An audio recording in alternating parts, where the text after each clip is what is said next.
saya Maharani. Saya mahasiswa dari UST Universitas Sarjana Wiatata Mahasiswa untuk prodi Magister Manajemen.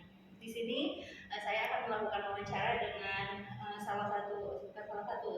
dengan HRD dari PT Investasi Modal Bersatu yaitu Ibu Pikir. Baik, untuk sesi pertama mungkin kita buka dengan ini ya Bu, pengenalan profil PT INB. Untuk perusahaan kami sendiri, PT Investasi Modal Bersatu itu merupakan perusahaan yang bergerak di bidang jasa pelatihan. Kami sudah terdaftar di AFPI dan kami pun bekerja sama dengan pinjaman online yang sudah OJK.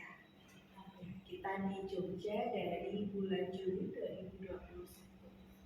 Berarti masih tergolong baru ya Bu ya di Iya. Jogja ini. Tapi untuk aplikasinya itu sendiri disaring nggak sih Bu oleh pihak INB-nya? Ya, pasti kami sesuaikan dengan misalkan OJK seperti itu.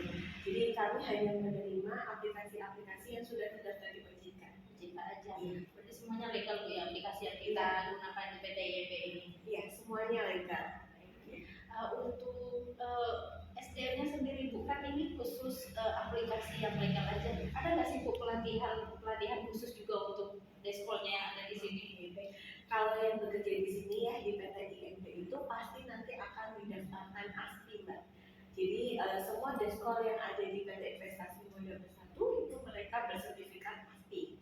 Jadi legal, resmi dalam melakukan penagihan. Berarti itu sesuai Bu ya dengan aturan pemerintah yang baru ini yang melegalkan untuk deskol itu wajib memiliki sertifikasi khusus. Iya, pastinya karena kami juga harus sesuai aturan ya Mbak ya, tidak melenceng dari peraturan kerja yang dilakukan PT INB terhadap karyawannya.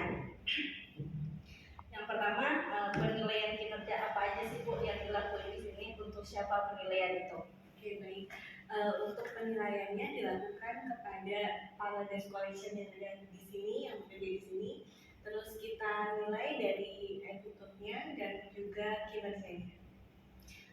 Untuk pertanyaan yang kedua, kenapa sih Bu harus ada penilaian kinerja di PT INB ini? Oke, karena menurut perusahaan kami penilaian kinerja itu sangat penting ya untuk bagaimana membuat desk collection lebih berkembang lagi, lebih bagus lagi dalam melakukan penagihan. Baik, pertanyaan selanjutnya, kapan Bu penilaian itu dilaksanakan? Oke, baik. Untuk penilaiannya sendiri, untuk yang masih masa probation atau percobaan itu nanti dilihat 3 bulan. Nanti kita nilai baik kinerjanya, target atau tidak, maupun attitude-nya. Itu untuk yang baru ya Bu ya? Iya, Kalau baru. untuk pegawai lama Bu, karyawan lama? Oke, untuk karyawan lama setiap 1 bulan akan ada evaluasi Mbak, dilihat kinerjanya, attitude-nya, sering telat atau tidak.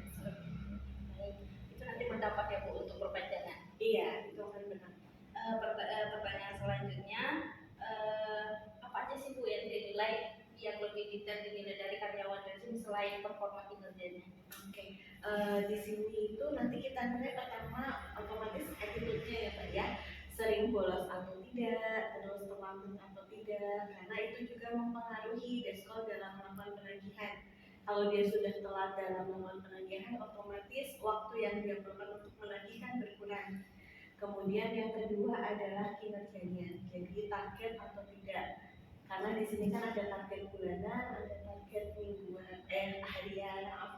Jadi kalau misalkan ada deskol yang sering izin atau apa, nanti kan untuk mengejar target akan lebih sulit. Jadi akan di sini dilihat dari targetnya juga. Terus bagaimana penyampaian dia dalam melakukan penagihan harus sesuai dengan SOP. Untuk penilaiannya itu Bu, misalnya nih Bu, ada yang tidak sesuai atau tidak mencukupi punishment apa aja yang berlaku untuk aja ini? Oke, di sini kan ada QC juga yang Mbak ya, yang memantau para deskol dalam melakukan penagihan. Otomatis nanti ada apa namanya peraturannya, misalkan deskol itu melanggar dalam penelponannya, misal kurang sopan terhadap nasabah, itu nanti akan ada yang namanya surat untuk peringatan kepada para deskol tersebut. Nanti suratnya ada SP1, SP2, dan SP3. Tapi sebelum muncul surat peringatan berikutnya nanti akan ada coaching dulu dari leader maupun dari manajemen sendiri. Ini mungkin pertanyaan saya terakhir Bu. Iya. PT IMB kayaknya bukan salah satu-satunya PT yang berdiri di dunia diskon. Bisa nggak PT IMB ini bersaing sama perusahaan lainnya? Dengan selalu meningkatkan kualitas pada diskon, otomatis kami bisa dengan pastikan kami bisa bersaing dengan para perusahaan collection lainnya. Baik, mungkin itu ya wawancara hari ini. Terima kasih Bu Bingit atas waktunya. Semoga IMB ini bisa lebih maju lagi dan karyawannya juga semuanya makin produktif. Terima kasih Bu waktunya.